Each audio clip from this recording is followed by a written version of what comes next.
Hello, Dad Flanak. Ganito po talaga kami pag nagkikita magkakapatid at magpipinsan. Dad Flanak. Pero syempre hindi nawawala dyan ang aming pagkamarites. So with action pa, with feelings pa yan talaga. So masarap din ang magchika, Dad Flanak, kapag syempre may drinks at saka pagkain, 'di ba? Para hindi din kami nagugutom. Nakakagutom kaya at nakakauhaw yung pagkamarites. So, syempre, ang pinagkwekwentuhan namin dyan, Dad Flanak, yung mga karanasan namin noong panahon pa ni Kupong-Kupong. Syempre, may super tawanan. May mga may mga sad moments naman. So, iyakan, tawanan na naman kami. Hay, walang katapusang kwentuhan. So, syempre ako, ang ambag ko dyan talaga, tawa lang ng tawa. Wala akong masyadong marites eh.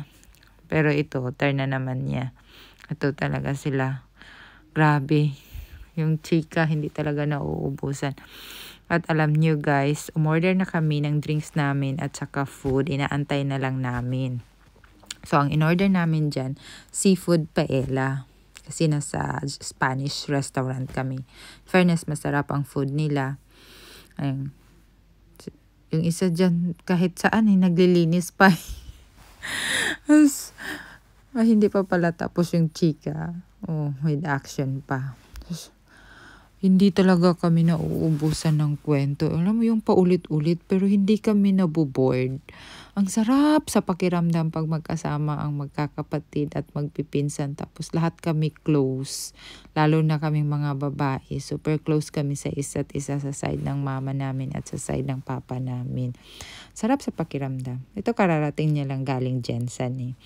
First night niya. Tatarat-tatat-tatat-tatat-tarat-tatat. Parang rapper no? Mas malala pa pala ito yung machine gun. Hindi na uubusan ng kwento ito eh. Yung mga nakikinig. Seryoso din ang pakikinig ah. Yung isa dyan, naman ang reaction. Talaga lang ganun talaga. Pero sinigurado ang takeaway. Tawa na naman ang isa dyan na may naalala na naman siya ng mga time na yan. So, ayan. Wait.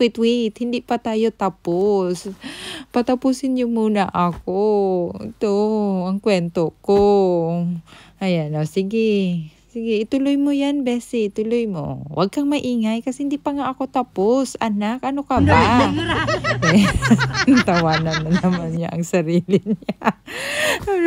Sarili niya yung pinagtatawanan niya kasi yung kanyang mga karanasan, yung kanyang pagkabugay-bugay.